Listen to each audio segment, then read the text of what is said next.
नमस्कार, मैं वंदना Verma. SVN news में आपका स्वागत है। खबरों का सिलसिला शुरू करने से पहले एक नजर अब तक की सुर्खियों पर। पेट्रोल में फिर लगी आग, 70 पैसे हुआ महंगा।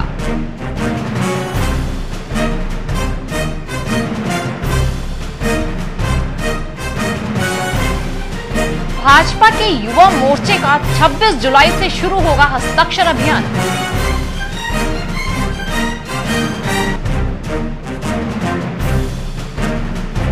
कॉलेजों में दाखिले के लिए मारामारी शुरू।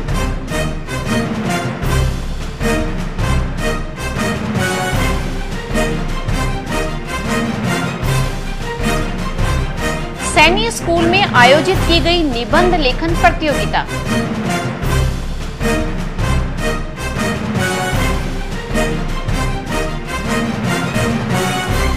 इंजीनियरिंग की तरफ बढ़ रहा है छात्रों का रुझान।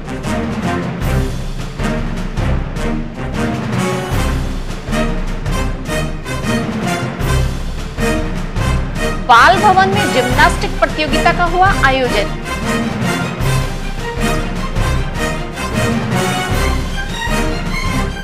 अब खबरें विस्तार से। पेट्रोल के दाम दिन प्रतिदिन बढ़ते जा रहे हैं। पेट्रोल के दाम बढ़ने से महंगाई भी बढ़ रही है। सरकार पेट्रोल के दाम बढ़ाने के लिए हर बार कोई ना कोई बहाना बना ही लेती है। सरकार बार बार महंगाई को काबू में करने की बात कहती है, लेकिन हर बार नाकाम ही रहती है। पहले ही अनुमान लगाया जा रहा था कि राष्ट्रपति के चुनाव के बाद पेट्रोल के दाम बढ़ेंगे। राष्ट्रपति के चुनाव के नतीजे आते ही सरकार ने पेट्रोल के दामों में 70 पैसे की बढ़ोतरी कर दी है। सरकार का वही पुराना बहाना, पेट्रोल की कीमतें उनके हाथ में नहीं है, इसलिए वे कुछ नहीं कर सकते। सरकार ने पिछले दिनों हर महीने की 1 और 16 तारीख को पेट्रोल के दाम निर्धारित करने की बात कही थी। तेल डलवाने आए मनोज ने बताया कि हर रोज पेट्रोल के दाम बढ़ रहे हैं। सरकार 1 रुपया तेल की कीमत कम करती है तो 5 रुपए बढ़ा देती है। रोज की रोज पेट्रोल बढ़ रहा है, समझ नहीं आ रही खर्च कैसे निकालें, जेब पे पूरा प्रभाव बढ़ रहा है। पहले 7.5 रुपये बढ़ गया, अब 70 पैसे बढ़ गया। पता नहीं कि कैसे चलेगा आगे जीवन।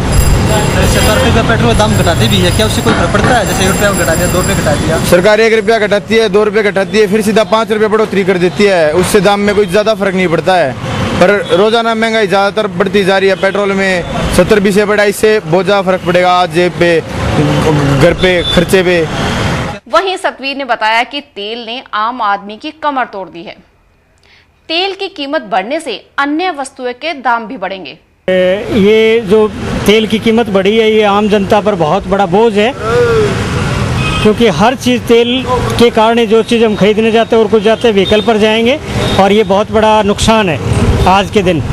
तो ये कम करनी चाहिए, और 70 पैसे कुल मिला के दिखता कम है, बजट पर बहुत ज़्यादा इफेक्ट पड़े। भारतीय जनता पार्टी कार्यालय में आज युवा मोर्चा की प्रदेश स्तरीय बैठक आयोजित की गई। इस बैठक में युवा मोर्चा के पदाधिकारियों ने आगे की रणनीति बनाई। इस संबंध में अधिक जानकारी देते हुए युवा मोर्चा के प्रदेश अध्यक्ष महिपाल ने बताया कि 26 जुलाई से लेकर 2 अगस्त तक युवा मोर्चा प्रदेश में हस्ताक्षर अभियान चलाएगा। इस अभियान का नाम कांग्रेस हटाओ देश बचाओ होगा। यह अभियान पूरे देश में चलाया जा रहा है।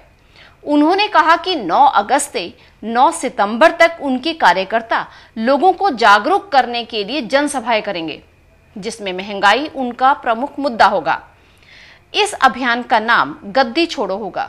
कि आने वाली 26 तारीख से लेके और लगभग 2 तारीख तक हम लोग पूरे प्रदेश भर में हस्ताक्षर अभियान चलाने जा रहे हैं। कांग्रेस हटाओ देश बचाओ अभियान ये हमने पूरे देश भर में लिया हुआ है। उसी कड़ी में हम लोग हरियाणा प्रदेश में भी इस अभियान को चला रहे हैं, और इसके तुरंत बाद हम 9 अगस्त से लेके और 9 सितंबर तक पूरे प्रदेश भर में गद्दी छोड़ो रैली के नाम से करने वाले हैं। इसमें हम पूरे प्रदेश की जनता को मैसेज देना चाहते हैं कि आज सरकार ने कितनी महंगाई बढ़ाई है, महंगाई के कारण आम आदमी परेशान है। राजकीय कन्या महाविद्यालय में पहली मेरिट लिस्ट लगने के बाद दाखिले के लिए मारामारी शुरू हो गई है। दाखिले के लिए सैकड़ों लड़कियां कॉलेज में पहुंच रही हैं। फीस काउंटर पर लड़कियों की धक्का मुक्की मची हुई है। ऊपर से गर्मी अपना कहर बरसा रही है। जिस कारण लाइनों में लगी ये लड़कियां किताबों और फॉर्मों से हवा कर रही हैं। अगर एक बार लाइन से कोई लड़की निकल जाती है तो अगले 3-4 घंटे के बाद दोबारा नंबर आएगा। इस मौके पर राजकीय कन्या महाविद्यालय की प्राचार्य लक्ष्मी बेनीवाल ने बताया कि कल कॉलेज की पहली मेरिट लिस्ट जारी की गई थी। 8 73%, बीकॉम 78% और बीएससी 81% पर पहली मेरिट लिस्ट लगी है।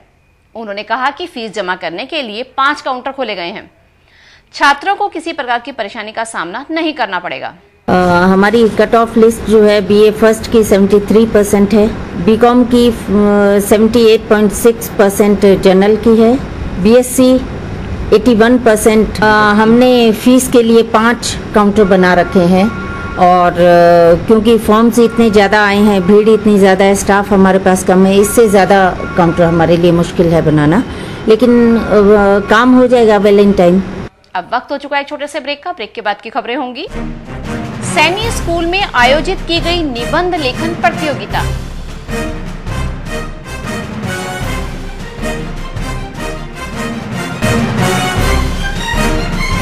इंजीनियरिंग की तरफ बढ़ रहा है छात्रों का रुझान।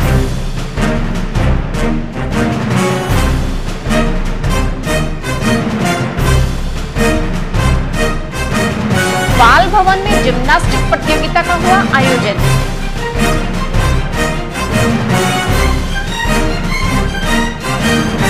ब्रेक के बाद खबरों का सिलसिला यूं जारी रहेगा। देखते रहिए एसवीएन न्यूज।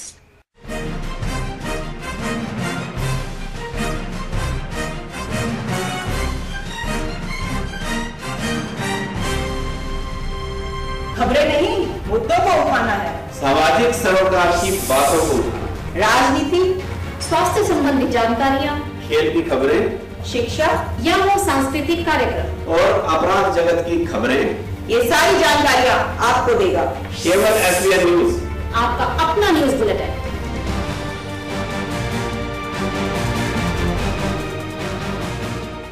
ब्रेक के बाद एसवीएन न्यूज में आपका फिर से स्वागत है।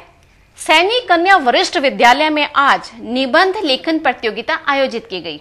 इस प्रतियोगिता का आयोजन हरियाणा राज्य सहकारी विकास प्रसंघ द्वारा किया गया। राष्ट्र निर्माण में सहकारिताओं की भूमिका विषय पर यह प्रतियोगिता आयोजित की गई थी। हरियाणा राज्य सहकारी विकास प्रसंघ के सहायक शिक्षा अधिकारी विनोद कुमार ने बताया कि जिला स्तरीय यह प्रतियोगिता हर वर्ष हर जिले में करवाई जाती है। इस प्रतियोगिता का मुख्य उद्देश्य सहकारिताओं का प्रचार प्रसार करना है और सभी लोग इससे जुड़कर इसका अधिक से अधिक लाभ उठा सकें। इस प्रतियोगिता में पहला, दूसरा और तीसरा स्थान क्रमशः अंजलि, मनीषा और गीता ने प्राप्त किया। प्रतियोगिता सैनी कन्या वरिष्ठ माध्यमिक विद्यालय में जिला स्तर की प्रतियोगिता है और इसमें विषय रहा राष्ट्र के निर्माण में सहकारिताओं की भूमिका। इसमें करीब सभी बच्चों को जो है पार्टिसिपेशन प्राइज और सर्टिफिकेट वगैरह दिए जाएंगे और 4 इनाम जो हैं फर्स्ट, सेकंड, थर्ड जो है दिया जाएगा। इस तरह की प्रतियोगिताएं हर जिले में हर वर्ष हर को आयोजित की जाती हैं, जिसका मुख्य उद्देश्य सहकारिता के बारे में ज्ञान व प्रचार करना है, यानी सभी लोग जो हैं सहकारी आंदोलन से जुड़ सकें। इस तकनीकी युग में छात्रों का रुझान इंजीनियरिंग की तरफ बढ़ रहा है। इंजीनियरिंग में पैसा और नाम दोनों ही मिलते हैं। प्रदेश में इंजीनियरिंग के अनेक नए नए कॉलेज खुल रहे हैं। इंजीनियरिंग में आगे चलकर एक सुनहरे भविष्य की अपार संभावनाएं रहती हैं। इस वर्ष डिप्लोमा इंजीनियरिंग में छात्रों की संख्या पहले के मुकाबले बढ़ी है। छोटूराम बहुतकनीकी कॉलेज के प्राचार्य सुशील बलियान ने बताया कि अब तक 3 काउंसलिंग पूरी हो चुकी हैं, जिसमें छोटूराम कॉलेज की लगभग सभी सीटें भरी जा चुकी हैं। जो सीटें खाली हैं उन्हें 31 अगस्त को होने वाली काउंसलिंग में भर दिया जाएगा। अभी 2 काउंसलिंग हुई थी। पहले सेंट्रलाइज काउंसलिंग हुई थी जो NIC Haryana state counselling society करती है, उसके द्वारा सेंट्रलाइज काउंसलिंग की गई थी। उसके बाद एक फिजिकल काउंसलिंग हुई थी अम्बाड़ा पॉलिटेक्निक में, गवर्नमेंट पॉलिटेक्निक अम्बाड़ा के अंदर। तो 3 काउंसलिंग हो चुकी है एडिड कोर्सेज की, जो सरकारी सहायता प्राप्त कोर्सेज हैं गवर्नमेंट पॉलिटेक्निक की। अब लगभग सीटें हमारे इंस्टीट्यूट में तो भर चुकी हैं। अब जो गवर्नमेंट एडिड सीट्स खाली हैं, वो कुछ एक सीट खाली हैं, उसकी जो है अभी डिसाइड होगा हरियाणा स्टेट काउंसलिंग सोसाइटी द्वारा कि वो उनके लेवल पे काउंसलिंग होगी या वो इंस्टीट्यूट को देंगे। तो 31 तारीख तक जो है ये एडमिशन की प्रक्रिया संपन्न हो जाएगी। और अब रुक करते हैं खेल जगत की ओर।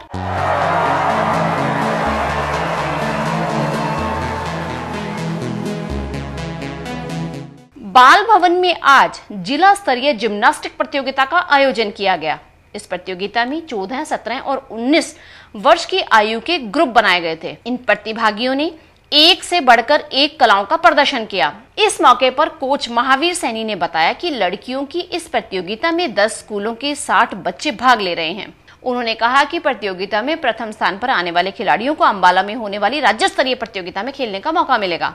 लड़कियों की जिम्नास्टिक प्रतियोगिता का आयोजन किया जा रहा है, जिसमें आर्टिस्टिक जिम्नास्टिक और रिदमिक जिम्नास्टिक और एक्रोबैटिक्स जिम्नास्टिक की प्रतियोगिताएं करवाई गई, जिनमें करीब 10 स्कूलों से करीब 60 बच्चों ने भाग लिया।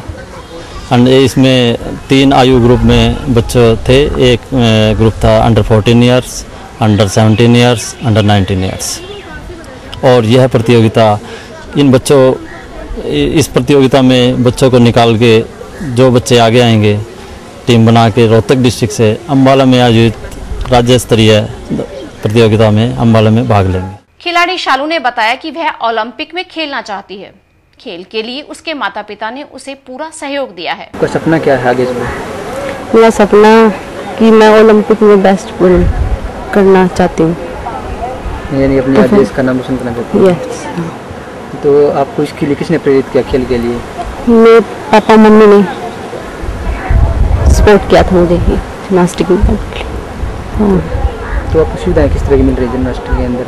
बहुत अच्छी मिल रही है। ठीक। और अब अंत में मुख्य समाचार एक बार फिर। पेट्रोल में फिर लगी आग, 70 पैसे हुआ महंगा।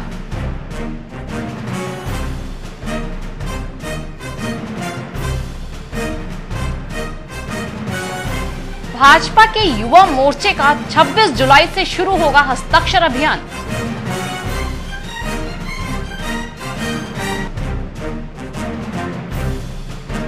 कॉलेजों में दाखिले के लिए मारामारी शुरू।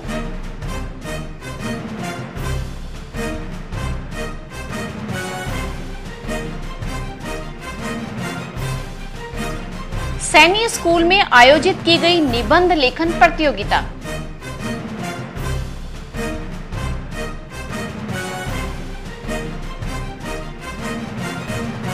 इंजीनियरिंग की तरफ बढ़ रहा है छात्रों का रुझान।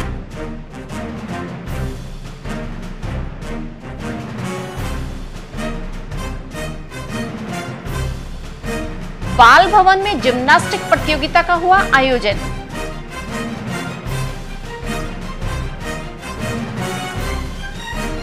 तो ये थे आज के समाचार। कल फिर मुलाकात होगी नई खबरों के साथ। तब तक के लिए दीजिए इजाजत। नमस्कार।